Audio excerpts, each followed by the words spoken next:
నమస్కారం sir. Sir vote for democracy అనే ఒక సంస్థ కొన్ని సంచలన వ్యాఖ్యలు చేసింది సార్. ఈ ఓటింగ్ లో అవకతవకలు జరిగాయి, అందుకే బీజేపీకి ఒక 70 నుంచి 80 సీట్లు ఎక్కువగా వచ్చాయి, ఏపీలో కూడా ఇదే పరిస్థితి వచ్చిందని చెప్పేసి ఆ సంస్థ అయితే పేర్కొనడం చూస్తున్నాం సార్. ఇప్పుడు ఈ దేశవ్యాప్తంగా కూడా చర్చలకు దారితీసింది.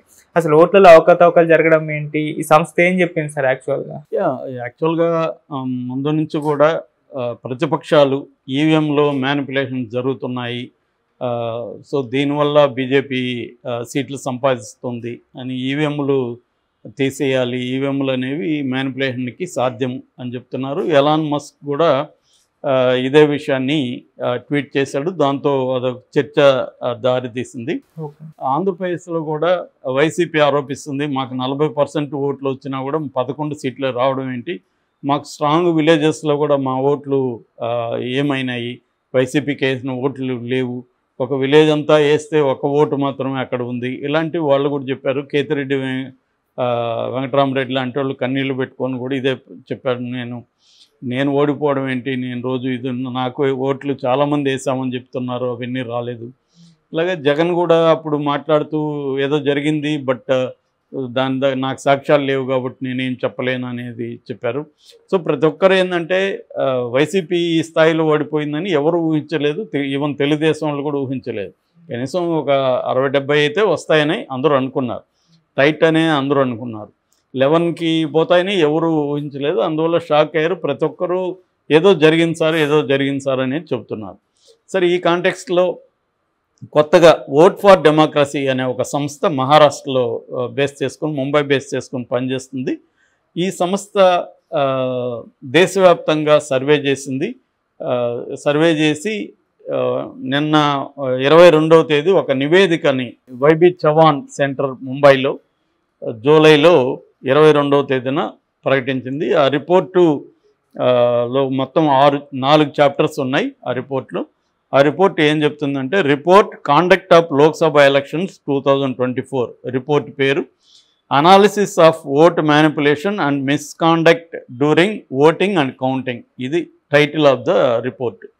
ఈ రిపోర్ట్లో ఏముంది, వీళ్ళు ప్రధానంగా ఏం చెప్తున్నారంటే, పోల్డ్ ఓట్లకి కౌంటింగ్ ఓట్లకి మధ్య తేడా ఉంది, విపరీతంగా తేడా ఉంది. అందుకని ఈసీ అనేది ఏం చేస్తుందంటే, మామూలుగా ప్రతి బూత్కు సంబంధించి ఎన్ని ఓట్లు పోలైనాయని 17C అనే ఫాము అక్కడ ఉన్న ఏజెంట్కి ఇవ్వాలి, కానీ ఇవ్వట్లేదు. చాలా చోట్ల పోలింగ్ బూతుల్లో సీసీటీవీలు లేవు. తర్వాత వీటిలో కూడా స్ట్రాంగ్ రూముల్లో కూడా సీసీటీవీలు లేవు. స్ట్రాంగ్ రూములకు వెళ్ళడానికి ముందు ఒక నైటు అక్కడ ఉంచుతారు, అక్కడ ఏం జరుగుతుంది అనేది ఎవరికి తెలియట్లేదు. రెండవది, ఎన్ని పోలైనాయి ఓట్లని చెప్పడానికి ఈసీ 11 days తీసుకునింది. 11 రోజుల తర్వాత మాత్రమే ఫైనల్గా పోలైన ఓట్ల సంఖ్య చెబుతుంది. సో పోలైన ఓట్లకి కౌంటింగ్ జరుగుతున్న ఓట్లకి మధ్య విపరీతమైన గ్యాప్ ఉంది. ఏ స్థాయి అంటే పెరిగింది, పోలైన ఓట్ల కంటే కూడా కౌంటింగ్ ఓట్ల పెరిగాయి విపరీతంగా. ఎంత పెరిగాయంటే 5 కోట్ల ఓట్లు పెరిగాయి అనేది వీళ్ళు లెక్క తేల్చారు.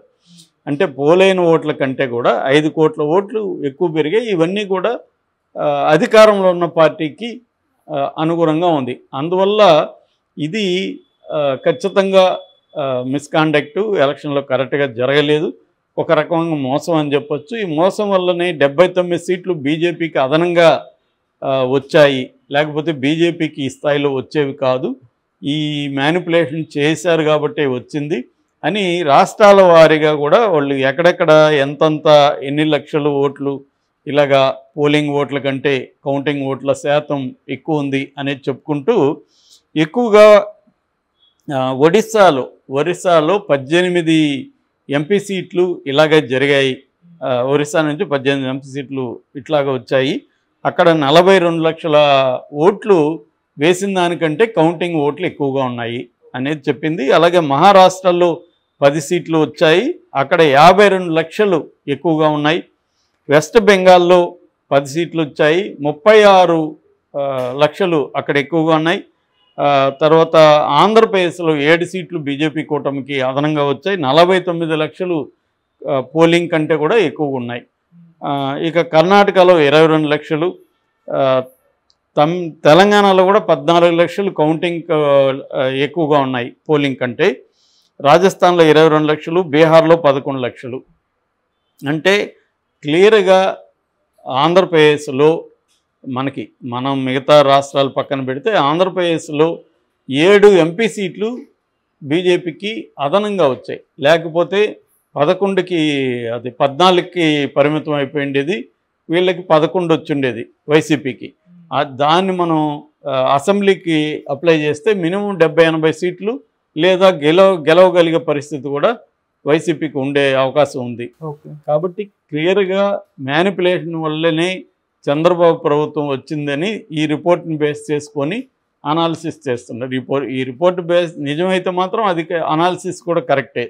కానీ ఇది ఎంత నిజము, వీళ్ళ దగ్గర ఉన్న డేటా ఎంత రిలయబుల్, వీళ్ళ మెథడ్ ఆఫ్ అనాలిసిస్ అంటే కలెక్టింగ్ డేటా ఎలా కలెక్ట్ చేశారు, వీళ్ళు 79 సీట్లు ఎక్కువ వచ్చినాయని ఎలా చెప్పగలుగుతున్నారు, 5 కోట్ల ఓట్లు ఎలా ఎక్కువ వచ్చాయని వీళ్ళు ఎలా నిర్ణయిస్తున్నారు, దీనికి ఉన్న సైంటిఫిక్ మెథడ్ ఏంటి, ఇవన్నీ తేలాల్సి ఉంది, చర్చ రావాల్సి ఉంది. ఈ రిపోర్ట్లో మాత్రం వివిధ చట్టాల గురించి కూడా డీటెయిల్గా రాశారు. ఎలక్షన్కి సంబంధించి వివిధ చట్టాలు ఏం చెబుతున్నాయి.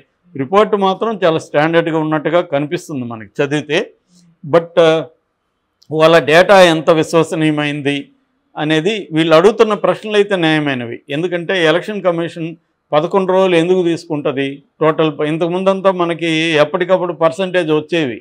ఇప్పుడు అసలు పర్సంటేజ్ 4 రోజులైనా కూడా రావట్లేదు, ఇంకా పెరిగిందని చెప్తూనే ఉన్నారు. సో ఇది కన్ఫ్యూజన్ అయితే ఉంది. అంటే వీళ్ళు చెప్పేది ఏంటంటే, ఒకటి ఈవీఎంల మ్యానిపులేషన్ కూడా జరుగుతుందని చెప్పారు. అది గతంలో కూడా మనం కూడా చెప్పుకున్నాం. ఈవీఎంలని దిగుమతి చేసుకున్నది 60 లక్షలు అయితే 40 లక్షలే వాడారు, ఇంక 20 లక్షల ఈవీఎంలు ఏమైనాయి అని మన ఉండవల్లి అరుణ్ కుమార్ కూడా అడిగితే, ఈసీని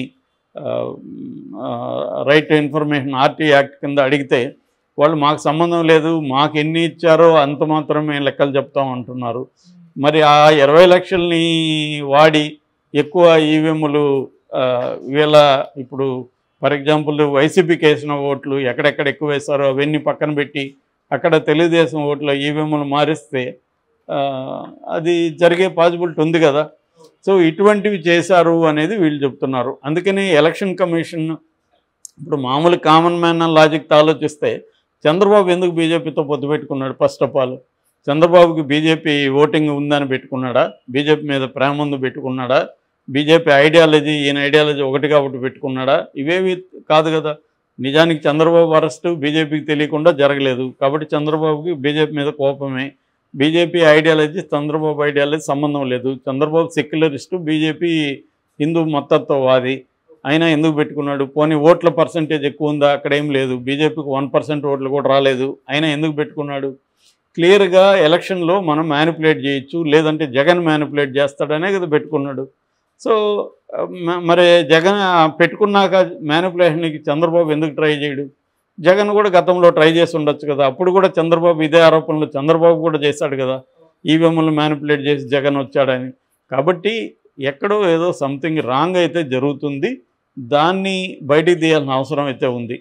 ఇదంతా ఫ్రీ అండ్ ఫెయిర్ ఎలక్షన్లు అయితే కాదు, అంతవరకు కామన్ మ్యాన్కి కూడా అర్థమవుతుంది.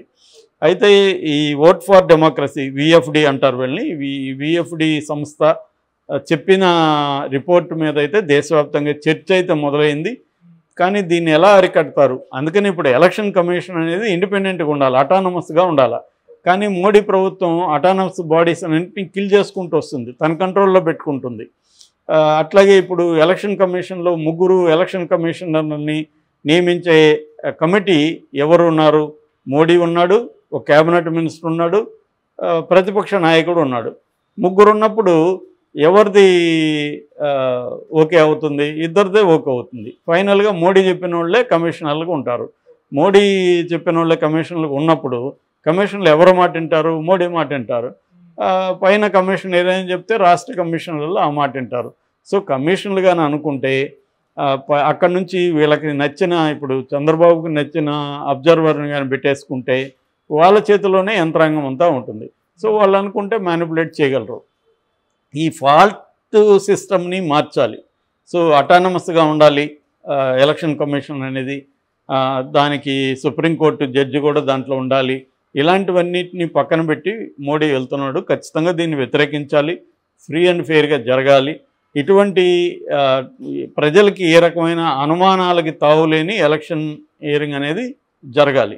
అంతవరకు మనం చెప్పొచ్చు ఈ రిపోర్టుకి సంబంధించి. అంతేగాని వీళ్ళు డేటా కరెక్టా, 49 లక్షలు గల్లంతైనాయా లేదనేది